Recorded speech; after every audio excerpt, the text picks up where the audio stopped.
Hello everyone, welcome back to my channel. So love is not easy के part 19 को शुरू करते हैं। तो हम लोगों ने पिछले पार्ट में देखा था कि वांग जी ने विंग को थोड़ा हर्ट कर दिया था, जिसकी वजह से विंग ने वैनिंग को बुलाया और वही वैनिंग जो उसे कह रहा था मूव ऑन कर लेने के लिए, पर विंग जो अपनी ज़िद पे ही अड़ा था, क्योंकि ऐसा पहली बार था कि विंग ने किसी को पसंद किया हो पर देखो उसको रिजेक्शन मिला, तो वो कैसे ही अब कुछ कर पाता। तो अब आगे फिर ऐसे ही 1 मंथ और बीत जाते हैं। यहाँ पे विंग और वांग जी के बीच अच्छे से नहीं बन रही थी।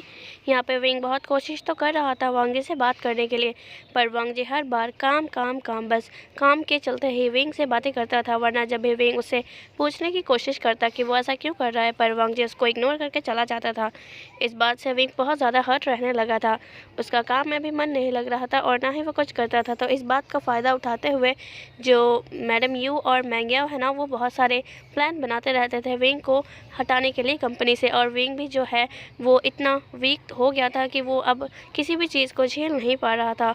यहाँ पे वांग जी को सब पता तो चल रहा था, पर वांग जी भी कुछ नहीं करता, क्योंकि अगर वो कुछ करेगा तो विंग को पता लग जाएगा कि वांग जी भी उसे पसंद करता है। तो ये सब तो ऐसा ही चल रहा था। फिर हम एक दिन का सीन देखते हैं। यहाँ पे विंग जो बहुत ज़्यादा ड्रंक हो गया था और वो ड्रंक हालत में ही सोया पड़ा था। वहाँ पे वांग जी अब जो विंग से दूर रहने लगा था, मतलब वांग जी और विंग का कमरा जो पास पास थे ना, वो अब वांग जी ने दूर कर लिया। मतलब उसने विंग से थोड़ी दूरी पर जो रूम था उसमें जाके शिफ्ट कर लिया था खुद को। पर विंग ने इस बार उसको कुछ भी नहीं कहा था, क्योंकि विंग थक चुका था वांग जी को समझाते समझाते, और वही वांग जी जो समझने को कुछ तैयार ही नहीं था।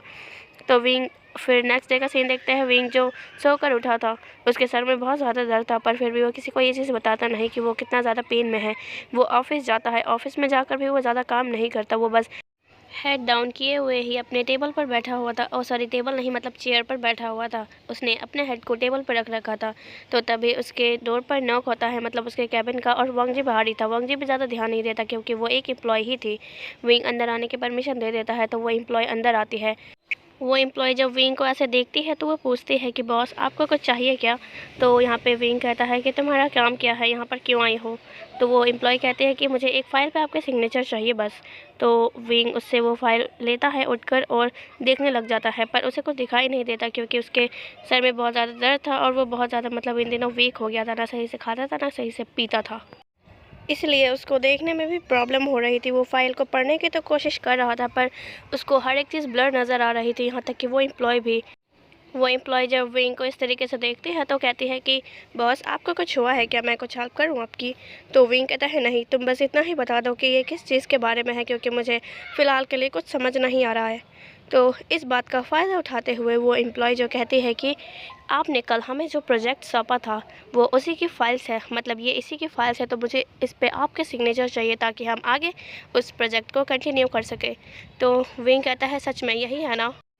ऐसा कहते कहते विंग ने अपने सर को मसाज देना शुरू कर दिया था। तो वह एम्प्लॉय एक अलग ही नज़रों से विंग को देखती है और कहती है कि अगर आपको यकीन नहीं तो आप रीड भी तो कर सकते हैं, पूरी फाइल आपके सामने है। तो विंग कहता है चलो ठीक है, मैं समझ गया, मैं साइन कर देता हूँ और तुम अपना काम सही से कर लेना। तो वो एम्प्लॉय कहते हैं हाँ ज़रूर। तो ऐसा कहकर विंग ने उस फाइल पर साइन कर दिया था। अब विंग को नहीं पता कि यहाँ पे अब उसे सबसे बड़ा झटका मिलने वाला है। विंग के सिर्फ ये सिग्नेचर करने से शायद उसका पूरा लाइफ बदल सकता है, पर विंग इस बात से अनजान था। वो एम्प्लॉय बहुत खुश होकर, ऐसा दिखाती तो नहीं है, वो जब बाहर निकलती है तो एक नॉर्मल सा फेस लेके निकलती है, जैसे कि कुछ हुआ ही ना हो। वो एम्प्लॉय जाकर अपनी सीट पर नहीं बैठती, बल्कि उस फाइल को लेके कहीं और निकल जाती है। वांग जी इस चीज़ को ज़्यादा माइंड नहीं करता, क्योंकि उसे ज़्यादा कुछ ऑफिस के बारे में अभी पता नहीं है। वो एम्प्लॉय जाते जाते पहले इधर उधर देख लेते हैं कि कोई उसे देख तो नहीं रहा, और जब देखती है कि रास्ता पूरा खाली है तो वो एक रूम में घुस जाती है। उस रूम में मैडम यू और मैंग्याओ थे। वो लड़की फिर, यानी वो एम्प्लॉय कहती है कि आपका काम हो गया, आपने बिल्कुल सही कहा था। विंग को कुछ भी नज़र नहीं आ रहा था, इसलिए उसने मुझसे पूछा तो मैंने बता दिया कि ये किस चीज़ की फ़ाइल है। सो उसने सिग्नेचर करके दे दिया है। तो मैडम यू जल्दी से उस लड़की से फ़ाइल छीनती है और कहती है सच में ना, तुम अगर झूठ बोल रही हो तो सोच लेना। तो वो लड़की कहते हैं यकीन नहीं तो आप देख सकती है। तो मैडम यू फिर अब विंग के सिग्नेचर देख लेती है वहाँ पर, और वो अपने सीने से लगा लेती है उस फाइल को और कहती है सो फाइनली आज मेरा सपना और मेरे बेटे का सपना पूरा हो गया। विंग, तुमने मेरे बेटे के साथ बहुत बुरा किया था, अब देखो तुम्हारा क्या अंजाम होता है। ये सिर्फ एक छोटा सा सिग्नेचर और तुम्हारी एक गलती तुम्हारी पूरी लाइफ को बर्बाद कर देगी। तो मैंग्याओ कहता है मॉम, ऐसा क्या हुआ है जो आप इतने खुश हो गए हैं। तो मैडम यू उसे कुछ बोलने वाली थी, तभी वो उस एम्प्लॉय की तरफ देखती है। तो वो एम्प्लॉय भी मैडम यू को ही देख रही थी। तो वो मैडम यू कहती है उस लड़की से, तुम्हारा काम ख़त्म हो गया और तुम्हारा पेमेंट तुम्हें कल सुबह मिल जाएगा, तो तुम अब जा सकती हो। तो वो एम्प्लॉय मैडम यू को ग्रीट कर वहाँ से चली जाती है। और इधर मैडम यू मैंग याओ को हक कर लेती है और कहती है कि बेटा, तुम नहीं जानते कि आज कितनी खुश हूँ मैं, तुम्हारा सपना पूरा होने जा रहा है। तो मैंग याओ को तो कुछ समझ में नहीं आता। वो अपनी मॉम से दूर होता है और कहता है, मॉम क्या बोल रही हो आप, मुझे कुछ समझ नहीं आ रहा। तो मैडम यू कहती है, मैं अभी बताती हूँ तुम्हें। तो यहाँ पर अब हम एक छोटा सा फ्लैशबैक देखते हैं कि मैडम यू ने क्या करवाया था उस लड़की से। यहाँ पे मैडम यू विंग के घर जा रही थी, तो मिस्टर हान ने उसे विंग के कमरे में जाने से रोक लिया था। तो जब मैडम यू पूछती है कि क्या मैं अपनी बेटी से भी नहीं मिल सकती, तो मिस्टर हान कह रहे थे कि विंग की तबीयत अभी सही नहीं है, आप उससे बाद में मिल लेना। तो मैडम यू उससे पूछती भी कि है क्या हुआ है। तो मिस्टर हान बोलता है कि आजकल उनकी तबीयत ठीक नहीं है, वो बहुत कम खाते हैं और कम पीते हैं, तो आप बाद में मिल लीजिएगा उनसे, अभी वो रेस्ट कर रहे हैं। तो मैडम यू कहती है, अच्छा ठीक है, तो मैं बाद में आऊँगी, उसे बोल देना कि मुझे उससे मिलना है। तो मिस्टर हान कहते हैं, ठीक है, अब आप जा सकती हो यहाँ से। तो मैडम यू जो चले जाते हैं वहाँ से। तो यहाँ पर मैडम यू घर आके सोचने लगती है कि आखिर विंग का हुआ क्या है, वो तो बहुत अकड़ू है, पर आजकल देखो वो तो ऑफिस भी सही से नहीं जा रहा, तो क्या रीज़न हो सकता है उसका। तो मैडम यू कुछ जासूसों का बुलवाती, ऑफकोर्स यार वो अमीर ज़्यादा थी, तो किसी को भी पैसे देकर बहला फुसला लेती। तो वो ऐसा ही करके मतलब कुछ पैसे देकर किसी को बोलता है विंग के बारे में पता लगवाने के लिए। तब उनको पता लग जाता है कि विंग जो है किसी चीज़ को लेके बहुत ज़्यादा डिप्रेशन में है, सो वो सही से काम भी नहीं कर पा रहा और ज़्यादातर वो जाके ड्रिंक ही करता है क्लब में। तो मैडम यू ये भी पता करवाती है कि विंग अक्सर कौन से क्लब में जाता है। तो जब उन्हें मतलब मैडम यू को पता लग जाता है कि विंग कौन से क्लब में जाता है, तो वो उस क्लब में जाकर कुछ बार टेंडर्स जो जॉब करते थे उसी क्लब में, तो मैडम यू जाकर उनसे पूछती है कि विंग कौन से वेटर से कौन सी ड्रिंक लेता है। तो वहाँ का मैनेजर बता देता है मैडम यू को कि विंग क्या करता है यहाँ पर आकर। तो मैडम यू के दिमाग में एक आइडिया आता है, वो वहाँ पर कुछ पैसे दे देती है मैनेजर को और कुछ करने को बोलती है। तो मैनेजर पहले तो सुन नहीं रहा था, पर मैडम यू के बार बार बोलने की वजह से और भी ज़्यादा पैसे देने की वजह से वो मैनेजर भी मान जाता है। तो विंग जब गया था ना, वो डेली जाता था मतलब, तो आज वो गया और जब उसने अपनी ड्रिंक ऑर्डर करवाई, तो उस मैनेजर ने वहाँ पे मैडम यू के कहने पे उस ड्रिंक में कुछ मिलाकर दे दिया था विंग को। और विंग भी बेचारा इस बात से अनजान था, वो भी उस ड्रिंक को पी लेता है। उस ड्रिंक को पी लेने के बाद से उसके अंदर कुछ अजीब से ही हलचल होने लगी थी, पर विंग को लगता है कि शायद वो ज़्यादा डिप्रेशन में है, सो ये होगा उसके साथ।